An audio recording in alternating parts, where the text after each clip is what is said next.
सभी को अपने काम खुद से ही करने होते हैं। अगर आप कभी ऐसा चाहते हैं कि कोई भी आपके अनुरूप चले, जो आप कहें वही करे, जैसा आप चाहें वैसा ही वो बने, तो ये संभव नहीं है। अगर आप ऐसा करते हैं तो ऐसा करने से पहले एक बार मेरी ये कहानी सुने, जिससे आपको समझ आएगा कि क्या ये सही है। दो पड़ोसी हैं, रामू और श्यामू। दोनों के ही फलों के बागान हैं। फलों को बेचने से जो आमदनी होती है, उन्हीं से उन दोनों के घर का गुजारा चलता है।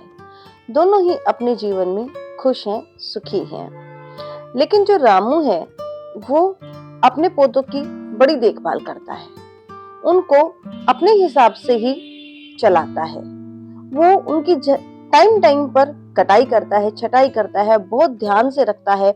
अगर उनमें खाद की कमी हो रही है तो खाद डालता है, यानी कि उनको पौधों को सिर्फ और सिर्फ अपने हिसाब से ही उनको लगाता है। उतनी मेहनत करता है जितनी उनको जरूरत हो।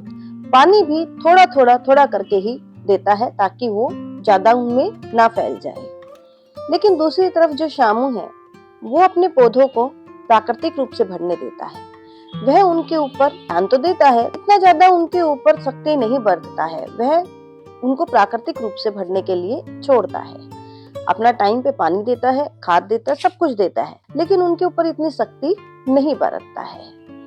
एक बार तूफान आ जाता है। तूफान में रामू के जो बाग के पौधे थे, पेड़ थे फलों के, वो सारे के सारे उखड़ जाते हैं और जो उसके फल लगे हुए थे वो सारे झड़कर नष्ट हो जाते हैं, खराब हो जाते हैं। लेकिन जो श्यामू के पौधे थे वो थोड़े ठीक थे, थोड़े बहुत तो उखड़ते हैं, लेकिन उनके ऊपर इतना ज्यादा फर्क नहीं पड़ता है। वो वहीं के वहीं जमे रहते हैं। यहाँ तक कि जो पौधे से फल भी गिरते हैं वो थोड़े बहुत ही गिरते हैं और बाकी के वहां पर लगे रहते हैं। दोनों का ही नुकसान होता है, लेकिन रामू का नुकसान है वो ज्यादा होता है। लेकिन जब रामू देखता है कि श्यामू के पेड़ हैं वो तो धरती में टिके हुए हैं, उसके पेड़ों पर इतना फर्क ही नहीं पड़ा है। इतना बड़ा तूफान आया लेकिन उसके पेड़ों पर इतना फर्क नहीं पड़ा है। तब श्यामू कहता है कि मैंने अपने पौधों को प्राकृतिक रूप से विकसित होने दिया है, जिससे ये जमीन में अपनी जड़ें बना चुके हैं। तुमने अपने पौधों पर अपनी ज्यादा शक्ति बरती है, तुमने अपने हिसाब से इन पौधों को बढ़ाया है, जिससे ये जमीन में ज्यादा देर तक नहीं टिक पाए, इन्हें अपने रूप से बढ़ने का मौका नहीं मिला। जब रामू ये बात सुनता तो उसको भी लगता है कि उसने बहुत बड़ी गलती कर दी। तो फ्रेंड्स देखिए, आपने भी ये कहानी सुनी, तो आप भी मुझे बताइए कि क्या ये सही है। देखिए, हम एक छोटा सा एग्जाम्पल लेते हैं माँ बाप का और बच्चों का। माँ बाप क्या करते हैं, अपने बच्चों के ऊपर ज्यादा सख्ती बरतते हैं। जो माँ बाप ये चाहते हैं कि उनका बच्चा सिर्फ और सिर्फ उनके हिसाब से चले, उनकी हर जरूरत का तो ध्यान रखते हैं, लेकिन वो क्या चाहते हैं उसका ध्यान नहीं रखते हैं। बच्चों का इस तरह से भी ध्यान रखिए कि उन्हें जीवन में क्या चाहिए।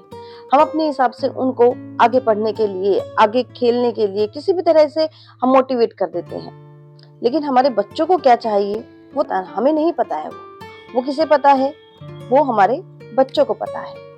तो एक माता पिता होने के नाते हमारा ये कर्तव्य है कि हम अपने बच्चों से पूछें कि उन्हें उनके जीवन में क्या चाहिए।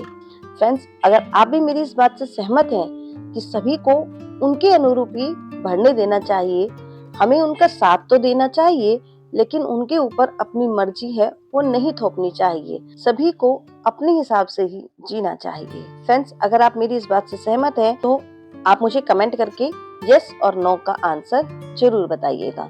वीडियो अच्छी लगी है तो प्लीज इसे लाइक कीजिएगा, शेयर कीजिएगा, कमेंट कीजिएगा और चैनल को सब्सक्राइब कीजिएगा। हर हर महादेव।